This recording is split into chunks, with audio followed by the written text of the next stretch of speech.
Hello, everybody. Hey, welcome to Hey, Three Things. Hey, Dorothy. All hey, right, Emma. we're, we're doing this. You're Professional doing production. this.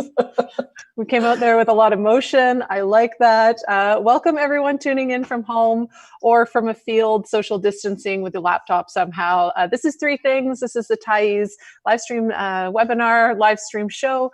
My name is Emma Cooper. I am the outreach manager here at the Tyee, and I'm really, really pleased that I get to chat with our culture editor, Dorothy Woodend. How are you doing, Dorothy? I'm doing okay. I feel like I can poke you, Emma. You're Yeah, right there. we got to make sure that we're doing that in the right. I realized last interview with Chris Chung that I was turning towards him like I was speaking to him, Yeah. and then it was lucky that that was how the cameras looked on Zoom. So yeah, Mm. the whole new social interaction. So I'm really, really pleased that today we get to chat about culture during COVID and three things that you've been kind of observing and appreciating during that, and also appreciating that we're getting to chat via distance from unceded Coast Salish territory. And we've got Peter Carlone on tech. Jeanette Ageson, our publisher, is going to be getting all the questions that are coming in on Facebook, and I'll be watching the questions here on Zoom. So if you've got any questions for Dorothy, please do hit us up, and I will be reading them at the end of this, so we can all pick her fantastic brain. No. Yeah. Don't pick me brain. It's not working. Not working. Funny that. Go ahead, Emma. No, did you have a show and tell item that you wanted to maybe? I did. I thought it was kind of funny that we, before we got rolling, we were chatting about hair, which always seems to be like the subject that everyone, if you feel like you can't handle anything else, you can handle talking about your hair. Yep. Anyway, so I brushed no, I didn't actually. I lied. I didn't brush it today, but I am wearing a bra, so that's all good. Great. But I thought I would start with something, steal a page from Chris Chung and start with something that, is fairly humble. So I have this kind of piece of paper here, which I don't know if everybody can see. It's what I've been using to kind of like mess about with watercolors when I'm working on stuff. So it's I kind of just like the way it ended up looking, because it started out, with sort of random jumble of colors, and as they kind of assembled, they started to look really kind of cool to me. So I'll show you, maybe you'll get a sneak peek from some stuff that I'm working on for the Tyee. So just some illustration stuff. So I don't know if you can see that. Oh, so cool. No. This is lovely. Here's some lovely giraffes. So for anyone who's not aware, a lot of the beautiful illustrations that come with Dorothy's many wonderful essays, all hand done by her as well. So we don't know where she finds the time, but you're getting a sneak peek of I tend to get up, quite early in the morning. There's a nice little buffalo. Oh. So he looks like he's wearing a corset. He's supposed to be wearing a hat. Can you tell? Yeah. He does look like he's wearing a corset. Oh, crap. Damn it. All right. So it's interesting. Lovely. When I looked back, when we first were sort of sent home from the Tyee office, which I think was the last sort of normal day, was March 12th. And I kind of looked back at the progression of things that I was writing about. And they started out being relatively kind of not normal by any, sense of the word, but a little bit sort of, people were shifting their programming online in terms of festivals and literary events and concerts. And so, we immediately kind of gravitated to doing kind of compendiums of all these different offerings that the cultural community was kind of, soldiering on in the face of this sort of global pandemic. And then as the sort of time went on, the stories that I was writing about tended to get sort of stranger and stranger. Kind of a bit more idiosyncratic, and you could kind of see that, like sort of being mirrored out in the wider world, because people were sharing all kinds of like just kind of wild and kooky stuff that they were doing, whether it was TikTok videos or people reenacting famous paintings with objects that they found around their house, and like some of them were so insanely hilarious because they were kind of accidental, like the poor woman who turned herself into a potato. in the sort of formal meeting that she was having, and couldn't, manage to figure out how to unpotato herself. That woman never meant to be art, and now she's art. She's permanently in the meme Hall of Fame. Totally.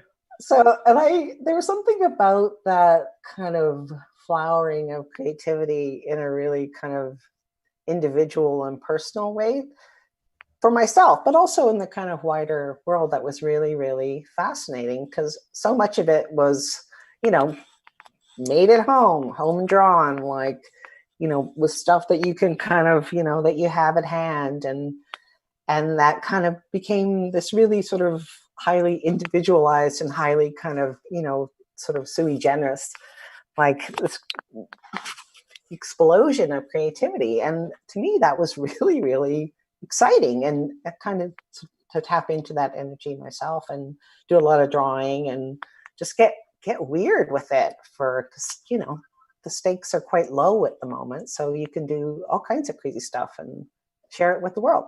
Cool. So I think that's really fascinating too, because I mean, I will sort of weave your bio into the conversation, but you've been with the Tyee since 2004. You've been, yeah. Been a long time. Yes, seniority. I appreciate it. But also, in your bio, it's like you've been part of every single possible arts group in the city, anything from dance to doxa. You've been there, you've done that. And so, to be part of such an embedded part of the art scene in the more formalized way, to be someone who went to Emily Carr, makes art yourself. And then when we're in this pandemic, for you to focus in on amateur art as a real place that was generative and interesting and engaging, to me is so fun. So tell me more about what that sort of gave you, all that explosion of amateur art. I mean, it's not that I, want to sort of poo-poo what, the professionals are doing, because I think, a lot of the things that are offered online, whether it's the Metropolitan Opera broadcasts or, locally, the Vancouver Writers Festival is doing amazing stuff. The Jazz Fest has things upcoming. VIF has been doing great programming. Doxa's going online. So that, that's an incredible resource, and it takes a lot of time and effort. And anybody who's ever been involved with, festivals or the arts in general knows how much work goes into actually mounting events. Yeah. And also, I think you need to kind of take into account how much incredible effort that we've lost, where people have been having productions in the works for years, and when the pandemic hit, there was no other option except to say, okay, well, we're going online. Yep.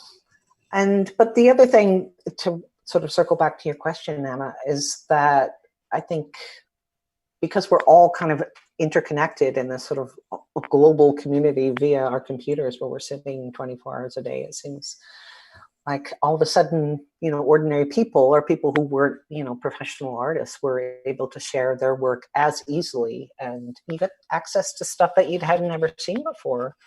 And that was really quite new in terms of its approach. And I think one of the projects that we did at the Tyee that I found most gratifying was the map project, which Chris Chung spearheaded, and you and I both contributed to. But to see the projects come in, to see these individual maps that, and little kids were making them, professional artists were making them, and they really, this sort of diversity of images and ideas, just, flowering, was so wonderful. It just kind of gladdened my heart, and that people were sharing them with each other, and as a form of, sort of moral support, and just also just the pure pleasure of it, and the sheer joy and fun of having, access to that kind of really deeply personal work was really, it kind of blew me away.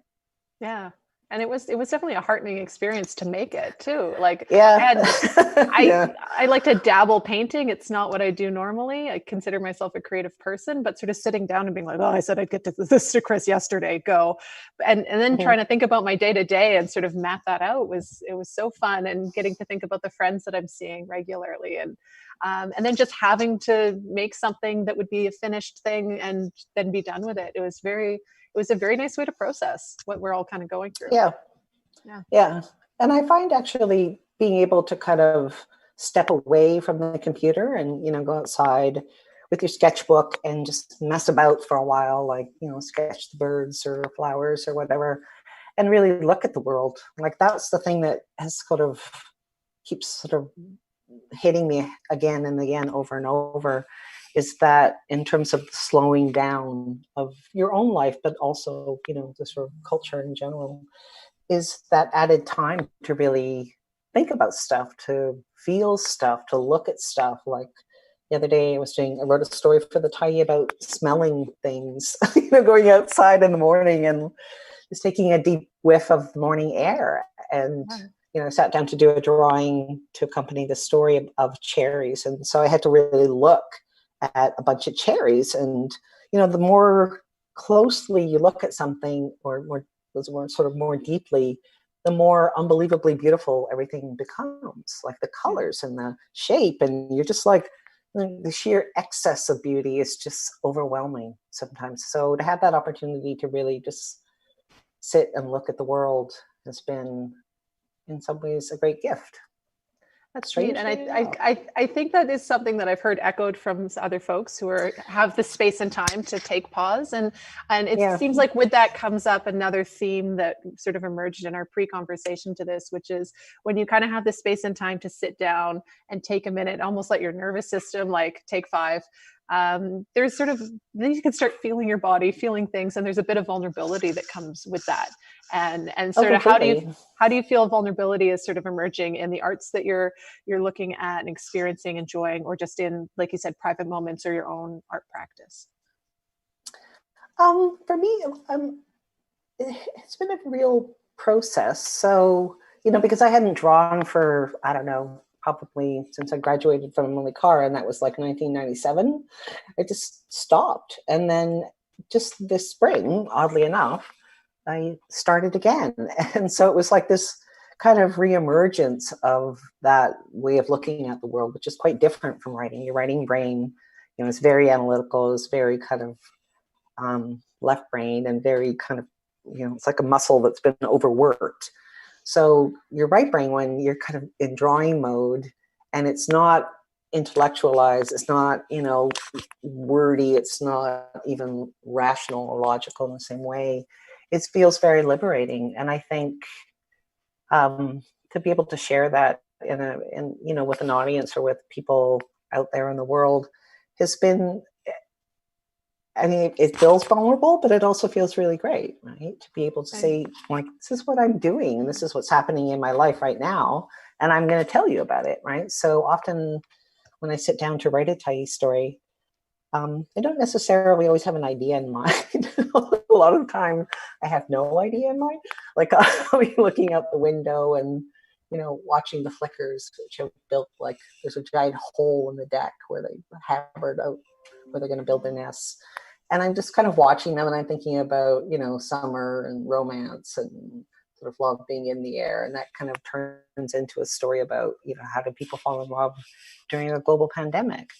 Yeah. Or, conversely, when I was watching TV the other night, and there was ad after ad after ad of, like, we're all in this together, buy Charmin toilet paper.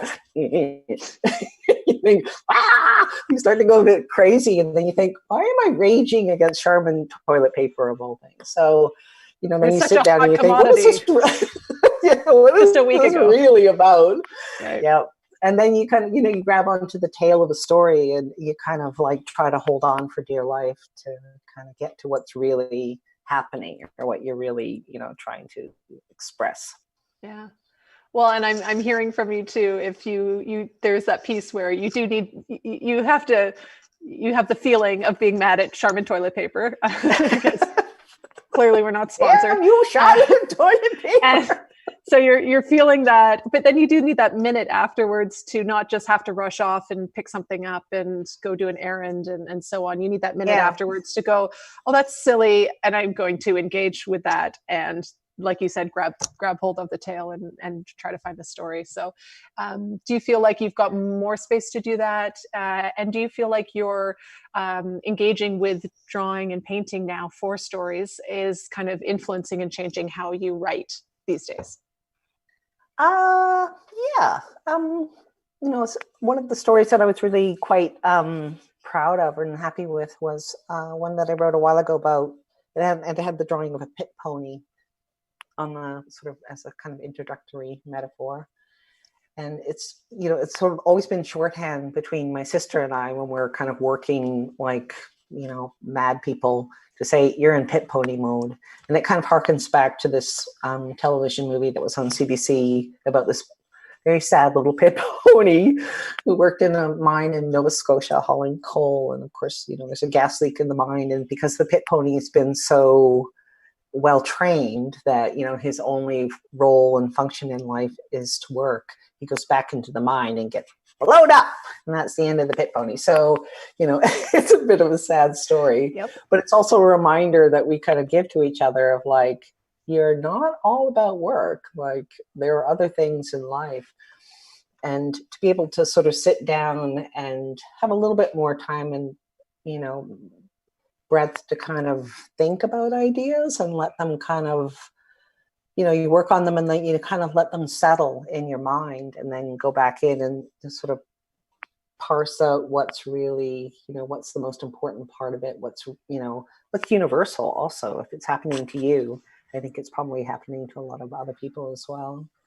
So that experience of kind of meshing image and words has also been really, again, a great gift, like, really, really fun to do and really like a great source of joy.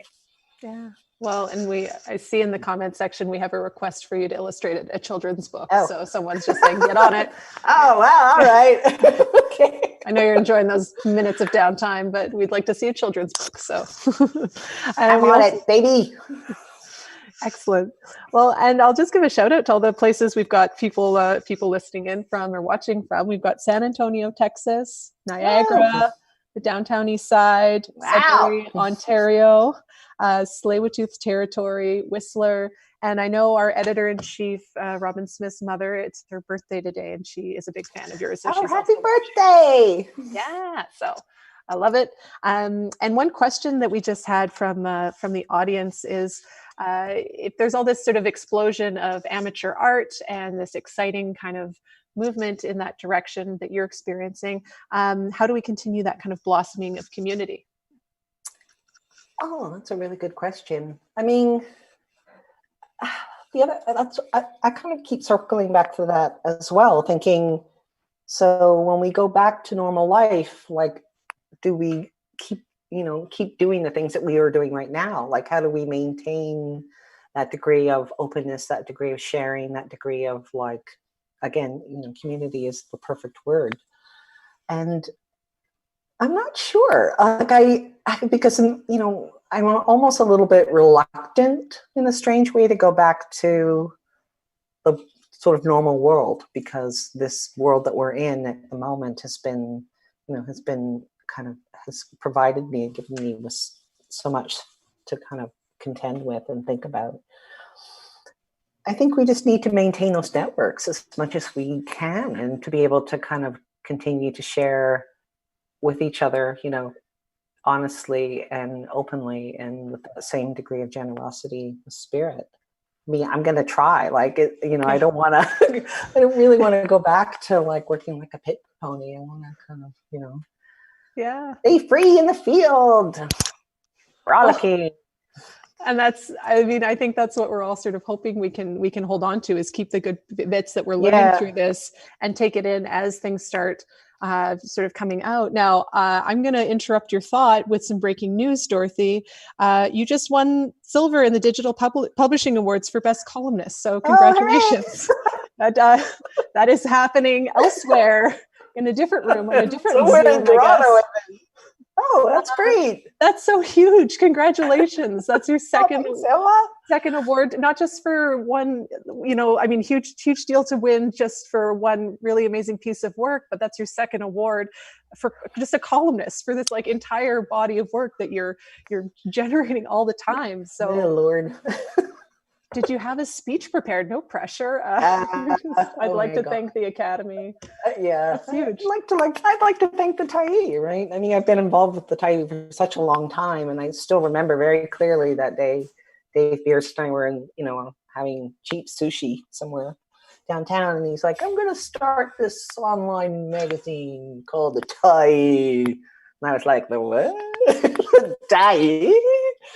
And, however many years later, we're going great guns. So, and it's been just, an incredible pleasure and a deep honor to really be a part of it, especially right now, because I think it's such an incredible resource for people, not just in BC, but, across Canada and other parts of the world. Well, I wish I had confetti. I wish I had the foresight of confetti to just throw at you. We'll just pretend, Ella. I'll jazz hands. That is so exciting, and that is a characteristically humble answer from you. But we all know that you're one of the first ones up on Slack, working away in the morning. And Robin and sometimes Robin will be like, "How long have you been up for?" And I'm like, "I don't know, 4:30." The rest of us millennials rolling in at 9:00. But girl in me, Emma. Well, I just think that it's such an exciting time, like you said, for your work where you're at. I think there's something really kind of special about you. I didn't realize you were just sort of re-engaging with art just this spring, because I've only been at the Tyee for about a year. So I'm like, Dorothy just makes beautiful art that goes with her stories. That's part of the magic of Dorothy. So, I just think that piece is really cool. You're really getting a huge amount of national recognition for your work. And what are you hoping for in the next little bit as we emerge out of this for yourself and your work? And any future thoughts? Or are you just gonna put the blinders on and keep trying to wrestle in stories? You still got to work, right? And even today, I'm thinking, okay, I gotta get that done, and I have to edit that, and then I have to do this thing over here, and then I have to, wrangle Lewis to make sure he feeds himself, my giant teenager. So, life goes on. I mean, I would like to do something like a graphic novel or a children's book where you combining words and image in a kind of fun and interesting way. And cool. So I got all kinds of stuff I'd like to do. Nice. Well, I feel like there's going to be a few people in the comment section who are really going to hold you to that. Now, this has been this has been promised, and now people will have. You're like, where's your children's book? I'm working on it. Yeah, it's coming. It's coming. Well, and I guess we can maybe ask about what, I know people sort of sometimes think that if you're a creative person, it's just a thing like you kind of got picked and you're creative and now you make stuff, and some people do that and some people don't. But I've heard you talk about really having to wrestle into the mindset that it needs and the moment you need to kind of be creative. And what would your advice be for folks who are dabbling? Maybe they're having their amateur art moment. Maybe they're, well into their art practice. What advice would you have for folks who are doing anything creative, whether it's arts or not? Don't be hard on yourself, right? Just sometimes just do it for the sheer pleasure, the sheer joy of it. I mean, I tend to be, there is that kind of performative aspect of wanting to share it with an audience and wanting it to be good. And so I do this thing where I kind of trick myself all the time. I'll be like, just sit down, just mess about, see what happens, no pressure, don't freak out. And then of course, so you're like, oh, okay. You leave your poor pit pony down to the water, and then you're like, now work. Wow. So, and Pit Pony is wise to this now, so it's a little harder to fool. But I also do the same thing with writing, where I'll, get up in the morning and I'll think, okay, you have to write this thing. And as you kind of prevaricate and stall, it's trying to get your horse into the chute so that you can start the race. So you spend a lot of time. I'll do my horse impression for you, Emma. Trying to get your horse in there before you can start the race. And, once you're out there running, you got to finish it, right? But I think the trick is to kind of get in the starting gate, however you have to do it, a carrot or a, riding crop. But, once you're in there, then, you gotta run that race. I love it. And I love that. That's advice that's great for everyone. And I also know that you put so much Lots of horse metaphors. So many horse metaphors today, and impressions, which I think you've gone above and beyond. We never promised impressions to the viewers, and you're delivering that. Roberta is asking in the chat, how's the driving coming along? And for anyone who hasn't read it, Dorothy no. wrote a beautiful essay. I also don't drive, so this is a safe space and there's no one else in the room. Well, you know, I don't know, maybe I was the, you know, root cause of the pandemic, because I had my driving exam was scheduled for like, I think the first week of April. And that was when everything kind of just ground to a halt. And they were like, oh, sorry, your driving exam is canceled. No, I'm saved from, like, you know, falling on my face and not passing, but, you know, I'm sure I'll get back to it. So I'm kind of waiting. Oh, this would be a good time. The streets are pretty empty, so this would be a good time, not just to get into driving, but maybe drag racing even. Yeah, that's true, Emma. That's very true. Okay. So Paloma just messaged that her father is Roberta. I misread. I'm sorry if I misread the name when I was reading it out. But for anyone who hasn't seen Dorothy's piece called "Driving Miss Dorothy," it is a wonderful chronicle of her getting back into driving. So that was where the driving question came from. And any last driving misadventures? Yes. Well, you know what? I had such a less exciting version of that story than you did. My dad was trying to teach me how to drive, but we had a 12-passenger tour van that had an intercom, because that's how we rolled. And I was driving it, and then I turned the corner, and one of the wheels got up on a little ledge, and the other wheel didn't. And instead of hitting the brakes, I hit the gas, and the thing almost tipped over. And my dad, who I knew was so excited to be so patient, ended up yelling. And then I would just turn to him and I was like, "Yeah, I broke you." And then I didn't drive. But your story was much more exciting. So if you haven't read it, please tune in to Driving Miss Dorothy and check that out on the Tyee. And any last thoughts that you want to leave us with? We're going to be so punctual and end right at 1:30, like very unbelievable. We're so organized. Who thought two artistic type people doing that? That's unheard of. But any last thoughts that you'd like to leave people with as they go into the rest of their day? Just, you know, share the Tyee and go sit in the sun. It is an absolutely gorgeous day. So I kind of said to myself, okay, get your interview done.